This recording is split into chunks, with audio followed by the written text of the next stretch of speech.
그래서 어마어마한 게 나왔고 이제는 바닷물을 다 채웠어요. 태평양을. 태평양 채워서 대서양 다 갔고 우리 몸으로 들어오는 대부분의 수산물은 거의 범벅이 됐습니다. 100%냐 아니냐의 차이지. 거의 대부분은 방사선 물질을 가지고 있어요. 먹어도 죽어? 그죠? 인간은 항상 죽죠. 그렇게 대답하면 되는데 지금 당장은 죽지는 않지만은 나중에 문제 생기고 죽으면 그나마 다행이에요. 변형이 생깁니다. 애들이 문제 생기고 그렇게 되는 거죠. 그래서 그렇게 방사선 혹은 방사능 그쪽으로 이제 얘기가 더 나오죠. 그래서 크게 나누면 요 세 덩어리로 현대 물리 파트가 구성이 되어 있습니다. 그래서 요 타임 테이블로 시간상으로 쭉 흘러가는 걸 보면서 요 얘기를 쭉 집어넣고 여기에서는 뭐가 빠졌어요? 상대성 이론이 빠졌어요. 여기에는 특수하고 일반 두 개가 있는데 요 얘기가 이제 고등학교 물리 교과서에 들어가긴 합니다. 그래서 요거는 마지막에 절대 이해할 수 없다고 봐야 돼요. 이해할 수 없고 그냥 저런 얘기가 있다까지만 알면 되는 건데 특수 상대성은 길이의 변화, 그 다음에 시간의 흐름 변화, 그 다음에 질량의 변화 뭐 이런 것들이 시간 t 그래서 속력이 쫙 빨라지면은 몸이 점점 작아진 것처럼 수축된 것처럼 보이고 시간은 천천히 흐르는 것처럼 느껴지고 몸은 무거워지는 것처럼 느껴진다. 뭐 그런 얘기들이 나오고 일반에서는 공간이 시간과 공간이 합쳐지고요. 시공간이 휘어집니다. 뭐 때문에? 질량 때문에. 그래서 그거로 일어나는 관성력이 중력에 해당하고요. 그러니까 그런 현상에 해당하는 게 중력 엔진. 이런 얘기인데 고등학교 교과과정에 들어가 있긴 하지만 이걸 시험에 낼 리는 없을 것 같긴 합니다만 그래도 지금 고등학교 교과과정하고 연동되어 있는 게 매해 2문제씩은 나와요. 수능 모의고사에서 나왔던 얘기하고 아주 유사한 문제들이 2문제 이상 나오기도 합니다. 올해는 3문제 정도 나왔나? 하여튼 최근 2, 3년 동안은 수능 문제하고 연계가 굉장히 강해졌어요.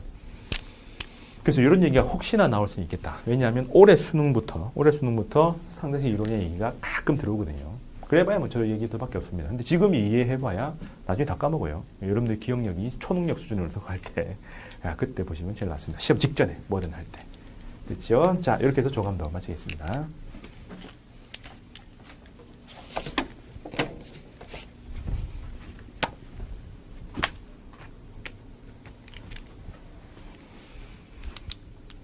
자, 그러면 우선 빛의 이중성부터 한번 봅시다. 빛과 파동의 이중성인데 기본적으로 빛이죠.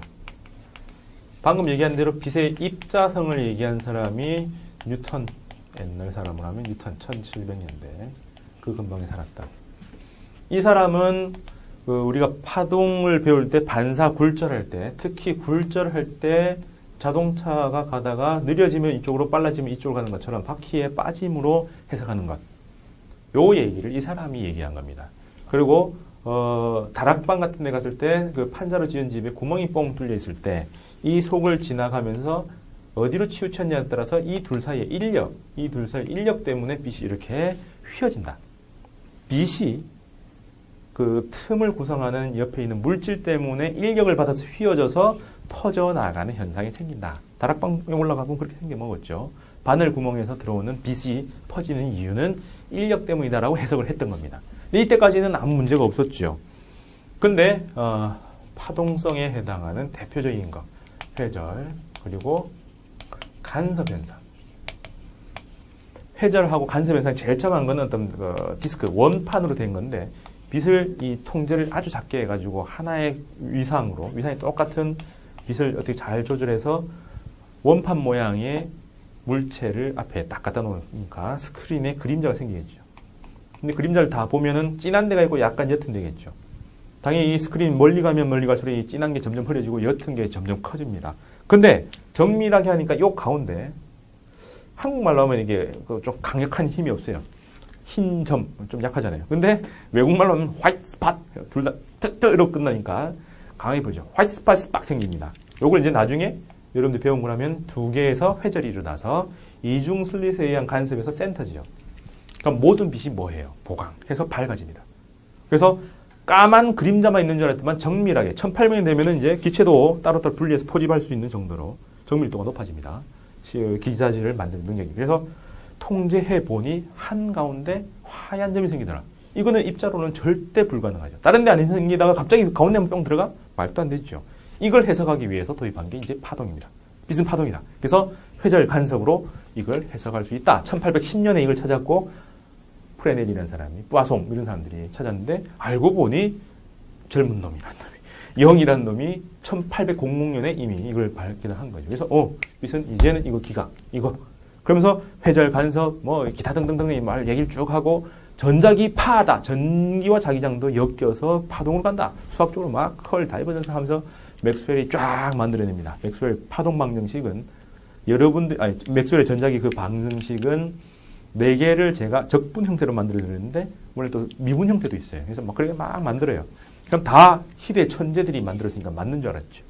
근데 1900년에 플랑크가 복사 현상을 연구합니다. 복사 알지요? 적외선 영역대가 강한 거, 그 다음에 적외선 영역대가 강한 거, 자외선 영역대가 강한 거, 두 복사 물체, 흑체에서 나오는 그 에너지들을 파장대별로 막 조사합니다. 사람들이 거의 눈을 측정 도구를 써서 막 눈을 혹사해 가면서 빛이 나오고 그 파장대가 얼마인지를 막 합니다. 파장대가 얼마인지는 프리즘을 통과할 때 꺾이는 정도 가지고 분산을 가지고 막 계산을 해요. 그래서 사람들이 점 찍어가면서 커브가 만들어지니까 수학의 능력은 100년 동안 쫙 발달해서 점만 찍어놓고 커브의 개형만 나오면 이 방정식을 만들어요. 그래서 이거 y는 뭐라 만들어냅니다. 뭐 엄청난 수식을 만들어요. 초월함수에 뭐. 근데 중요한 거는 적외선인지 자외선인지가 구분이 돼야 어떤 수식을 쓸지가 나와요. 그때 이 플랑크가 고민하기를, 이때까지는 연속이었어요. 빛이 파동이니까 에너지가 연속적으로 쫙 와서 누적이 된다고 생각한 거죠. 근데 가만히 보다 보니 연속이 아니고 좀 덩어리졌다라고, 에너지가 뭉쳐서 불연속적으로 온다면 어떨까? 이해됩니까? 그러면 빛 알갱이 한 개가 이거는 자외선이고 이게 적외선이겠죠. 파장대 이렇게 돼 있으면. 그럼 적외선 파장이 길수록 에너지 작고 파장이 짧을수록 에너지가 크니까 진동수로 하자. 그럼 진동수 비례하네. 그럼 이꼴로 만들면 이렇게 하고 그냥 가설을 세운 겁니다. 그러면 에너지가 진동수에 비례하니 그거에 두 개 비례하다고 해서 뭉쳐서 오는데 이렇게 온다라고 치자라고 하니까 이 두 방정식이 하나로 수렴이 돼요. 즉 근사를 처리해 주니까 이렇게 그 두 개가 변해서 하나로 맞춰지는 겁니다. 물리가요. 지금 우리가 배우는 것처럼 저 위에 공략에서 쫙 문제 푸는 게 아니라 이거 어떨까 해보고 되네도 확실히 떨어지는 게 아니라 오차가 한 10% 이내로 딱 떨어지면 된다고 치자 하고 넘어갑니다. 실험할 때 그랬잖아요. 그죠? 다 아는 얘기인데 실험하면 안 나오는데 그냥 놔두면 점수 무조건 안 나와요. 오차 또 100% 나오면 또 그것도 말이 안 돼요. 오차가 5%에서 한 10% 사이로 만들어 놓고 디스커션을 명확히 해야지. 이런 데서 오차 생겼고 이런 것들이 약간 문제가 있고 혹은 문제를 좀 더 정밀하게 풀면 이렇게 나오니까 이런 거 한다. 이러면 이제 100점이 나오는 거죠. 여튼 그렇게 해놓으니까 만족이 돼요. 근데 이때까지 이 사람이 왜 그렇게 되는지 전혀 몰랐습니다. 몰랐다가 1900년 아인슈타인이 무슨 현상을요? 요거하고 자기가 만든 E는 MC 스퀘어. 요거하고 연결해서 어떻게 수식을 만드느냐. 잘 보세요.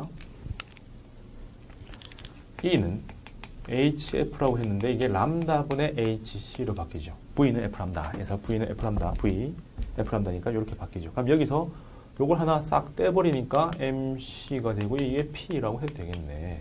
그럼 이렇게 하면은 어떻게 해요? 이거니까 남는 게 뭔데요? 람다분의 H. 요런 흐름이 나오겠죠. 요걸 나중에 요거죠? 컴퓨턴. 콤이라고 쓰더라고요. 콤프턴. 한글로 번역할 때 콤이고 COM입니다.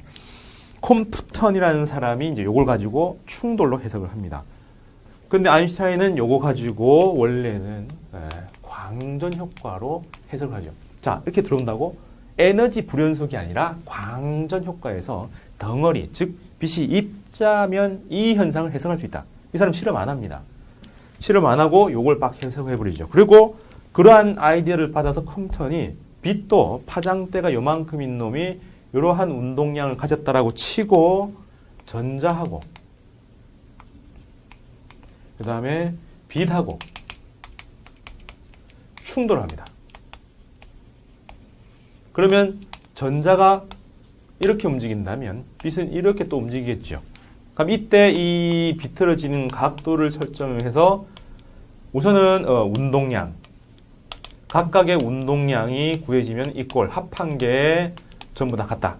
그 다음에 얘들의 에너지가 전부 다 같은 거죠. 이때 전자의 운동량은 전자의 운동량을 구하는데 빛의 운동량은 람다분의 h로 구하고요. 그것도 벡터 표시를 해서.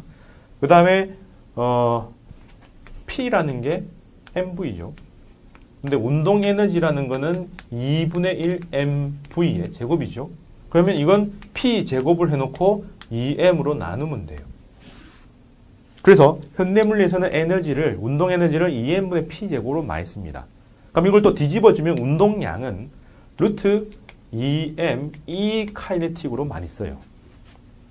그럼 여기는 이 운동량을 안다면 2m분의 P 제곱을 써주고 얘들은 HF 혹은 람다분의 HC로 빛의 에너지를 구하는 거죠. 그럼 그것도 만족하더라를 컴턴이 실험을 해가지고 또 증명을 합니다. 즉 어떤 물질에다가 엑스레이 같은 걸 쫙 비춰가지고 튕겨 나가는 모양, 어디로 나오느냐, 빛이 어디로 어느 파장대가 많이 나오느냐를 체크해 보니까 진동수가 변하는 건 도플러밖에 없거든요. 근데 도플러를 써가지고는 잘 안 나와요.